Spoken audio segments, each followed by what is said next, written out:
so glad to be here with Sharon Ringier. She is an entrepreneur, the creator and the founder of I'm Possible Women's Empowerment Collaborative Incorporated. Wonderful to be here with you, Sharon. Thank you for having me. I'm so excited. Well, I wish that I had hit record earlier, because as we were in what I like to call the green room, we were reflecting upon the fact that your life work is all about empowering women. You yourself, you give from a place of experience. You come from a place of observation, the ups and the downs, the ebbs and the flows, the ins and the outs of female entrepreneurs. So I know that most people say, well, we don't want to hear when I was 5, I realized this. But will you take us back? Because I want the listeners to understand how your past has really been seeded, and it speaks to who you are now and why you were able to create I'm Possible Women's Empowerment Collaborative. Oh, so starting from the past, to get there, it's like Impossible came from a place of one of my favorite quote, nothing is impossible. The word itself says I'm possible. And it's Audrey Hepburn. So I want to give her the credit for that one. But as I was looking at creating the name for it, and as I was reflecting on my grandmother, who was an evangelist minister, everything was about the Bible and scripture. And even in 5th grade, when I took German, I learned Bible verse, Philippians 4:13, where I can do all things through Christ who gives me strength. And it just made me think about what she taught me as even a young lady. She never was that person that said, I could not do, I could not have, because it was through his grace that it was already mine. So growing up with that kind of love, and especially with scripture being scripture based, the name also came from the fact that as I looked at it as women, because I'm still human, as women, we tend to, I am whatever, right? And it's like life and death lie in the power of the tongue. But I looked at it as when Moses went to God and said, who shall I say sent me? God said, I am. And this is all that's embedded in my head from my grandmother. It's like, it was always, I am. And so it was never, I am tired. I never saw that in her as a woman. So I always saw her as being powerful and strong. And she was everyone's mama, and which I got a little jealous sometimes, because like, you can't call my grandmama mama. But I had to share her because she was like the matriarch of like my friends and my neighborhood and everything. And it was something that I didn't realize was becoming a part of me and what I all of a sudden became. So it's like, even, because my mom was a young mom, she was 17 when she had me. So my mom and I were more like sisters. So, but it's like never seeing my grandmother lose her bearing as far as being the strong, Black, powerful woman. Like, she was a force to be reckoned with. And when I say a force, there were people that were really scared of my grandmother. But it was in a good way. But it was just like, I learned so much from how she raised me. Mm-hmm. But at the same time, I still saw things and did things that, and it's not so much did, but I saw things that most children don't see. Because can you give us, that's interesting, the fact that this woman who is very self-assured, she knows who she is, she's imparting this to a totally different generation. What did you see as a young woman that influenced you so much? Her strength was so, oh my God, I can't even think of a word for it. Her strength was just so empowering. I'll never forget my first surgery that I had on my hip. I had to have pins put in my hip.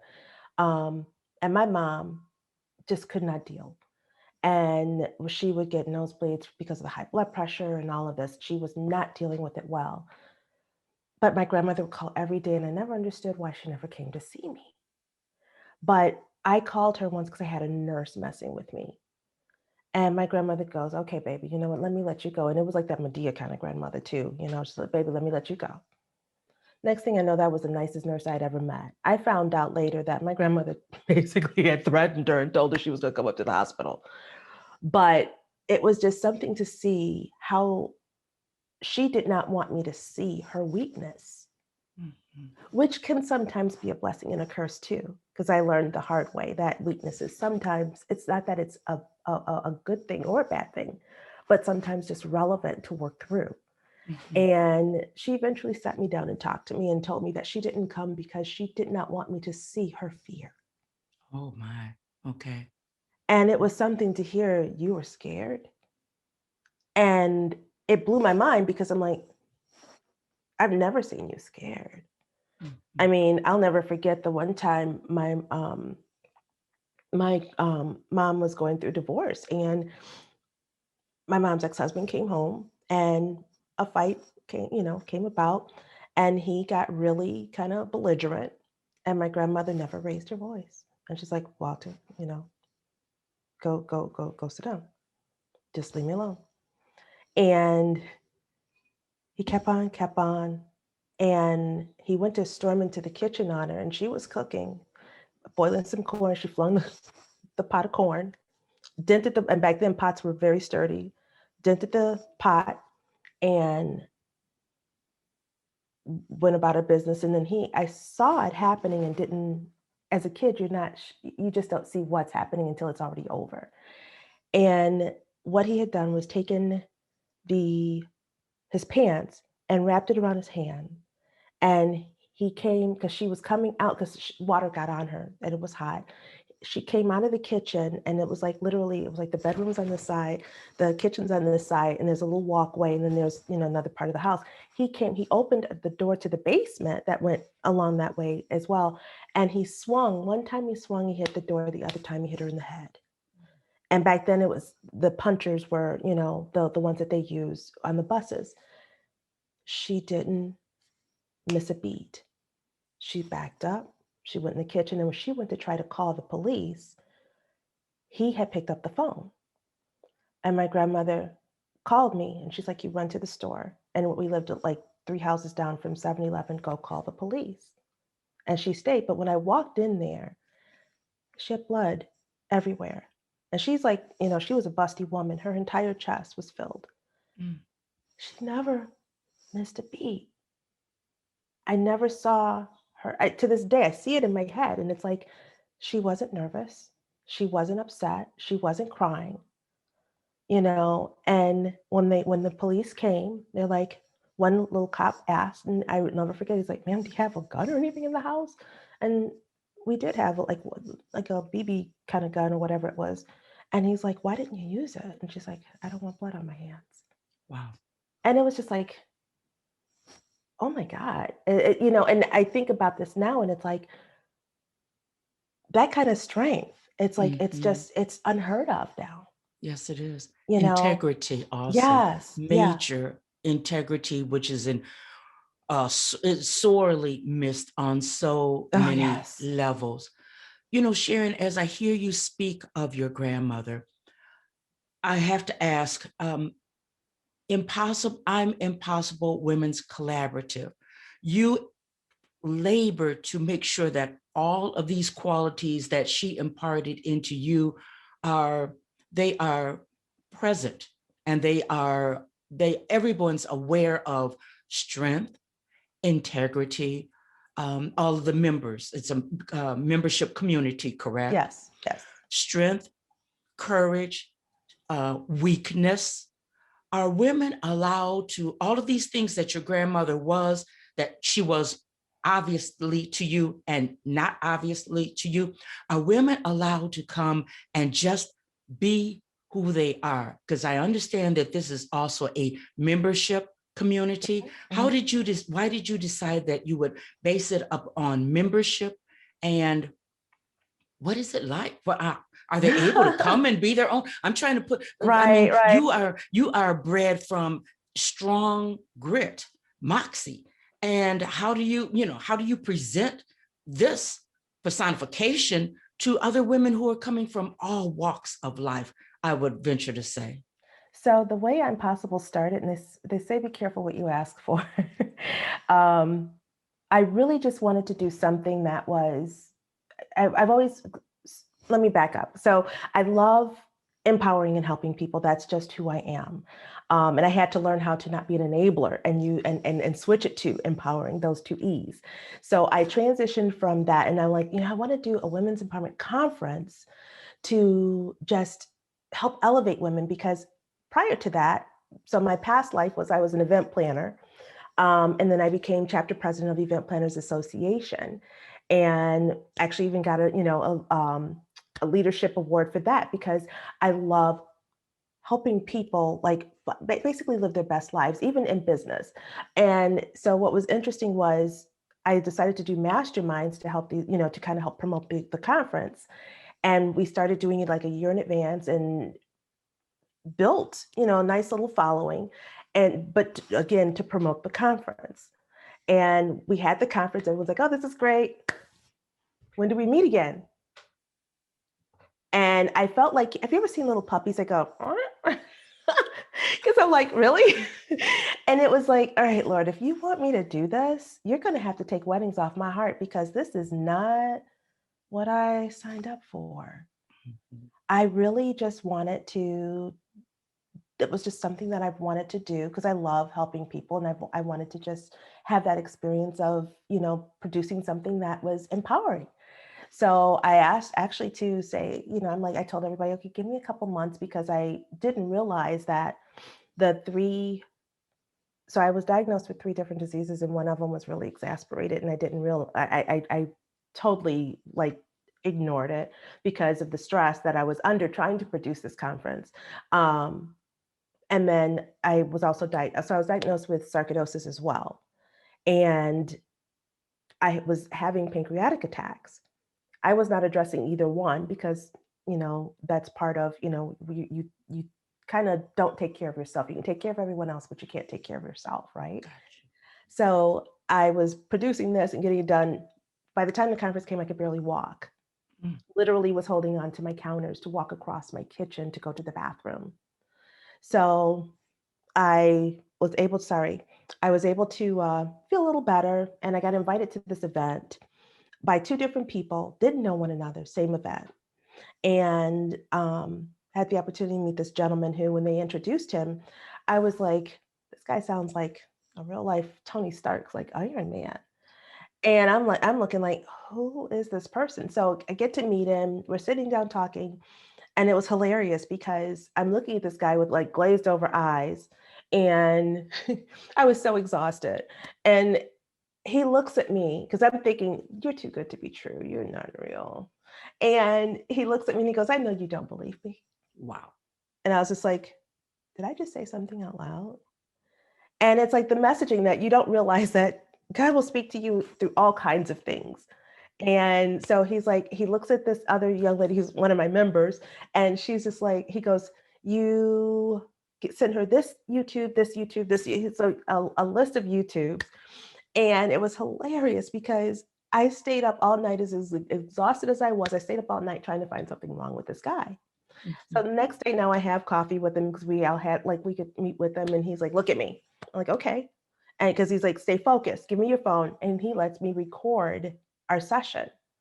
And he just literally massaged and made everything come full circle on what it was supposed to look like. Because I was in the process of establishing it, but I didn't have all the answers. Your mastermind. And yes, and he's like, so this is a true mastermind. This is what a true mastermind is. It is not facilitated. It is not, I mean, he literally like laid it out. He gave me the verbiage. He goes, when you do your one sheet, this is what you do for your one sheet. And I mean, I've since changed it because it's now my voice. But he literally like helped me understand the premise of it, because it's like you always need a coach. A coach always needs a coach. Yes. To kind of give you clarity. And that's what the mastermind is about. It's not about coming and being told what to do. You're getting feedback on what you're already working on so that you can 10x your business. So it was really cool to have him sit down and just kind of help me solidify and massage and come up with a platform for, women. And he goes, you do this, and this will be the start of like something really great, because there's not enough out there. And there's different levels of masterminds. There's some that are really expensive. There's some that are very like that are even free. Um, it's finding the right fit for you. Mhm, But it's nice mhm, that, the few that are out there, I don't think that there are enough. But the mhm. few that are out there, it's like we need to plug in. Yeah. We need to stay plugged in. Yes. So, I mean, one of my members is in two. My Mhm.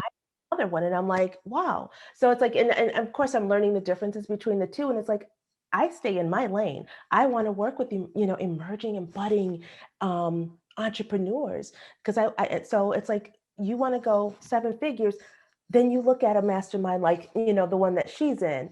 But it's like, this one is for women that are really, and I mean, don't get me wrong, I do have women in here that are making six, seven figures, but they're using my mastermind for a different reason. I'm glad So, that you brought that up because when we hear mastermind, a lot of times we do not have the correct definition. mhm, First of all, let me back it up because I was so glad to hear you speak on investing in yourself. yes. Too many of us, this is just my opinion, and then I want to hear from you. We want to put out a shingle. We want to get on a podcast. We want to do all of these Mhm, great things. We take one class and we're the superstar. We're mhm, the know-it-all. We never feed what I'm just thinking, okay, your grandmother seeded your ground. What if you just went with what mama gave you?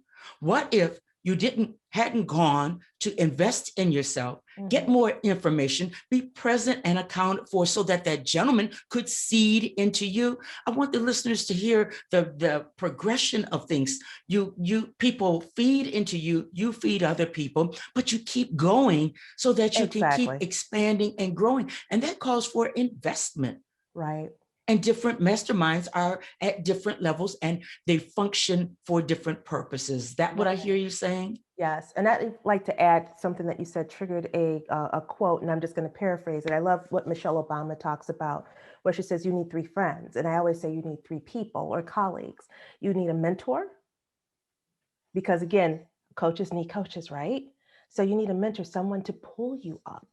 Yes. That colleague next to you, you do want to walk that journey with someone, because entrepreneurship is very lonely. Yeah.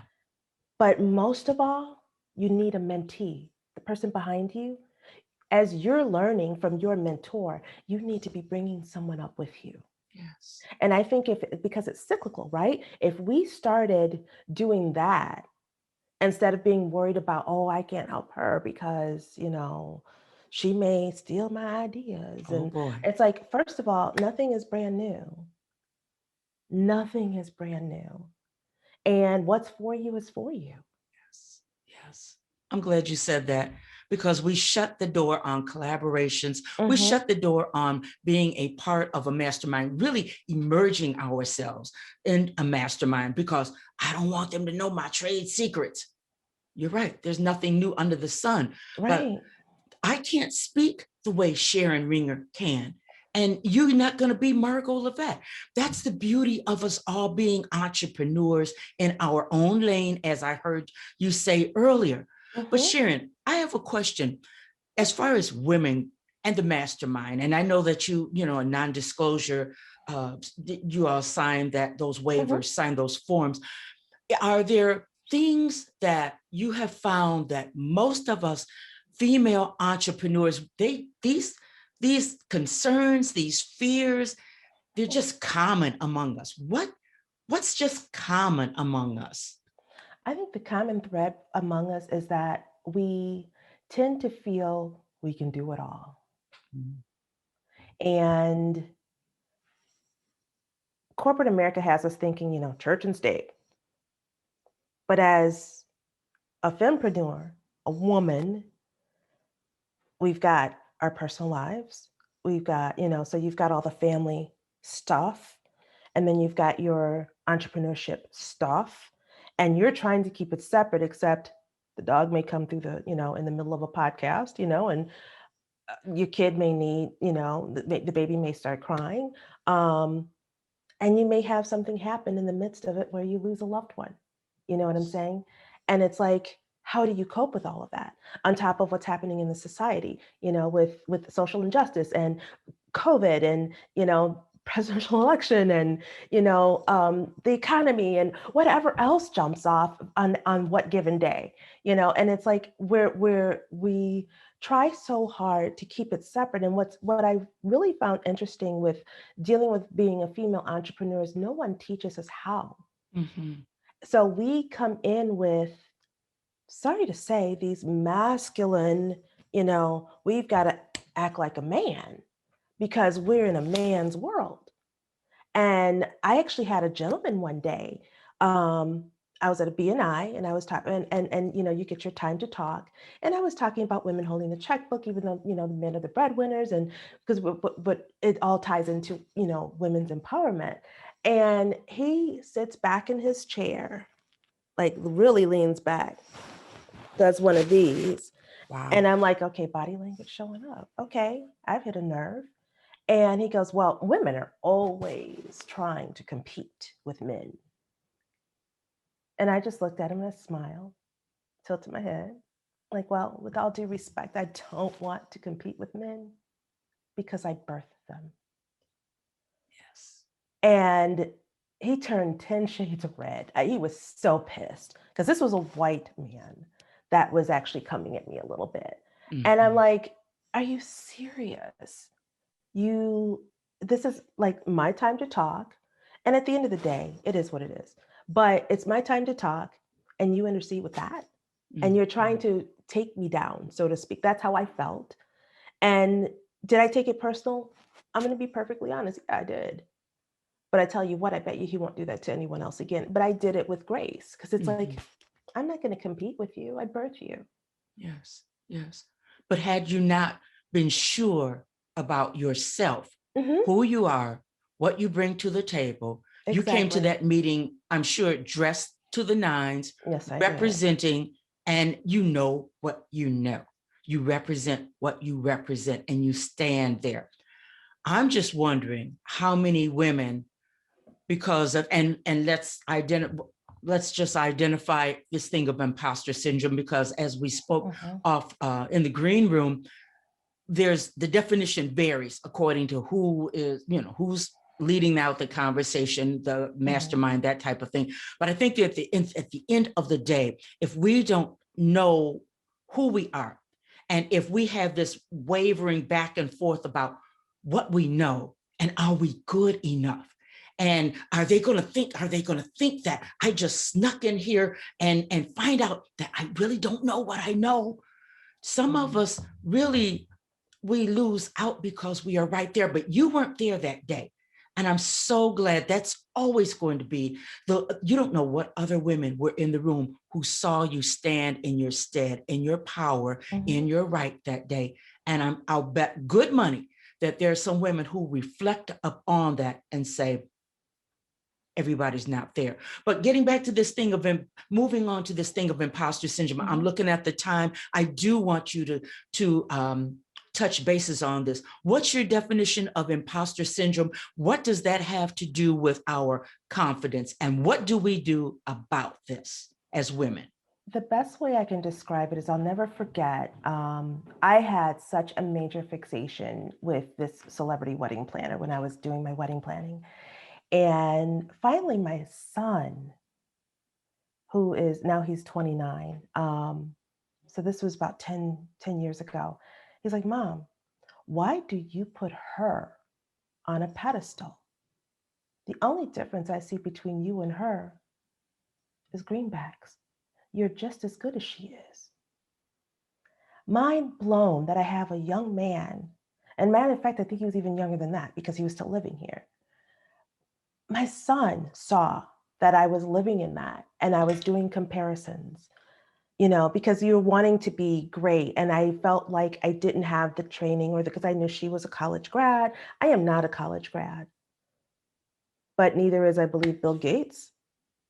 So it's like, but I had to work on that.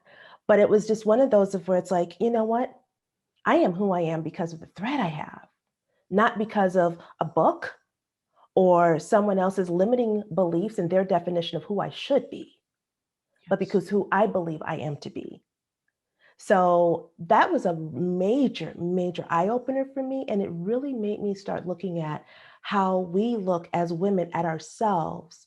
And that's why I go back to the I ams, because we tend to, oh, I'm tired, or I've heard this and I've said it, I'm just a mom. And it's like, because when you meet someone and that's got on her two-piece silk suit and, her hair is perfect and she's wearing her, Christian Louboutins, and you're looking at her like, and you're doing these like, oh my God, she looks so pretty. And I'm just a mom. Look, your job as a mom is more important than her VP job. Yes. Because what you're putting into the world as a mom is way more important, because you're building our country for later. You're building a legacy. That job can be taken and she can be on the bread line tomorrow. That's right. So don't get it crooked and side-eyed, understand and know your worth. So it's like, I never can say it enough. Life and death lie in the power of the tongue. What you speak over yourself, Yes, that is who you think you are. And Henry Ford said it best: whether you think you can or you think you can't, you're right. So if you think, oh, I can't do that, you're right, sweetheart, you can't. But the moment you say you can, look at how many doors are going to open for you. And it's easier said than done, but it's a mindset, because it's not just you say it, you have to feel it, but you say yes, it first. So you speak it first. When you speak it, it's going to go inside of you. yes. Live it. You have to actually You have to live live it. that You have to every walk day. your talk, walk your Yes. talk. Sharon, I would call that self-care. Oh, yes. Self-care. And I'm okay being selfish because I come first. Because that helicopter ride that you take, what do they say? Or a plane ride, put the mask on yourself first. Mm-hmm. When you learn how to put the mask on yourself first, you can help others. And that's how I'm able to do Impossible, because I can share my experiences and let people know, you know what? I am so flawed. Now, I will say that's a one I am that I will own. I am flawed. I am not perfect, because I know I am human. Yes. Yes. So I will share my story to help others realize that they can too get through this as well. Yes. It is just a test. It's okay to be flawed. It's okay Yes. not to know everything. It is Right. okay to ask for help. Oh, Can you help yes. me with this project? Oh, you know, yes. can you help me get my mind straight? So many of us do not ask for help. I am here with Sharon Ringier, who is the creator, the founder of I'm Possible Women's Empowerment Collaborative. Sharon, Yes. I followed you on Facebook, and I love what you said: always learning, always growing. Will you close out this conversation with always learning, always growing? What does that look like to you? Something that my doctor once told me, a friend of mine had asked me, she's like, where I was going. And I told her the doctor I was using for the sarcoidosis. And she's like, oh, I thought he retired.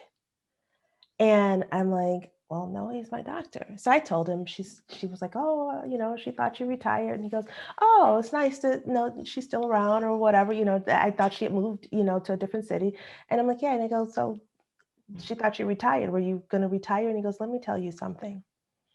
He goes, I enjoy what I do. He goes, and at the end of the day, I will always probably have something to do, because the day you stop working on yourself, and be it a job, because he loved his job, and then he golfs and he sees his grandkids, he goes, but the day I stop working is the day I'll start dying. Gotcha. So for me, I feel like the day I stop learning is the day that they're going to be burying me, because every single day I'm learning something new. And I am not that, I am definitely 25. I'll be celebrating 25 years for my 30th birthday next month.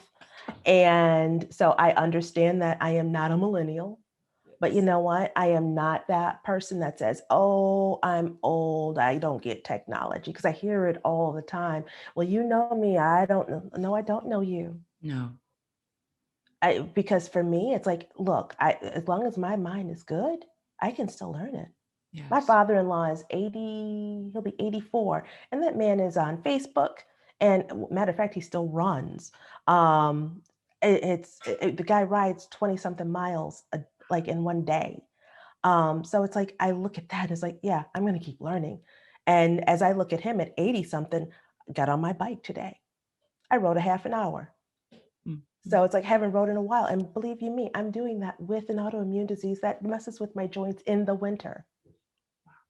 Yeah. So we push through. That's what learning is. It's like you push through and you keep going anyway. Once again, Sharon Ringier, the creator. And I must say, definitely have to compliment you.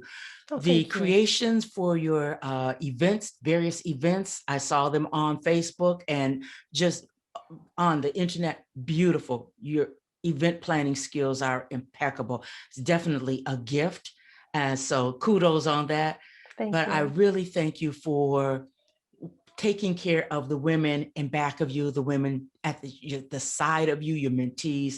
You have created I'm Possible Women's Empowerment Collaborative Incorporated. I'm Margo Lovett, her business, her voice, her conversation. Another awesome conversation here with Sharon Ringier. Thank you.